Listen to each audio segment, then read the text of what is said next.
ಕನ್ನಡ ಡ್ರೈವರ್ಗೆ, ಚಾಲಕನಿಗೆ ಮರಾಠಿ ಜನ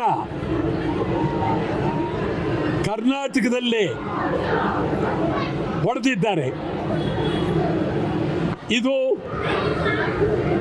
ಸಾಧಾರಣ ಅಲ್ಲ, ಬಹಳ ಗಂಭೀರವಾಗಿ ತೆಗೆದುಕೊಳ್ಬೇಕಾಗಿತ್ತೆ.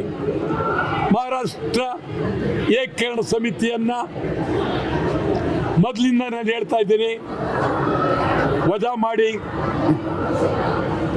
ಅವ್ರನ್ನೆಲ್ಲ ಜೈಲಿನಲ್ಲಿಡಿ, ಗಡೀಪಾರು ಮಾಡಿ ಅಂತ ನಾನು ಎಚ್ಚರಿಕೆ ಕೊಡ್ತಾ ಇದ್ದೀನಿ. ಬೆಳಗಾವಿಯ ಮರಾಠಿಗರೇ, ಕರ್ನಾಟಕದಲ್ಲಿ ನೀವು ಇರಬೇಕು ಅಂತಂದರೆ ಕರ್ನಾಟಕದ ಜನರನ್ನು, ಸಂಸ್ಕೃತಿಯನ್ನು ಹೊಂದಿಕೊಂಡಿರ್ಬೇಕು.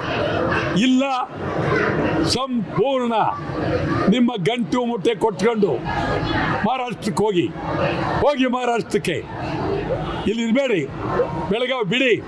ಮರಾಠಿಗರಿಗೆ ಎಚ್ಚರಿಕೆ ಕೊಡ್ತಾ ಇದ್ದೀನಿ, ಮುಂದೆ ಇದೇ ರೀತಿ ನಿಮ್ಮ ದೌರ್ಜನ್ಯ, ದಬ್ಬಾಳಿಕೆ ನಿಲ್ಲಬೇಕು.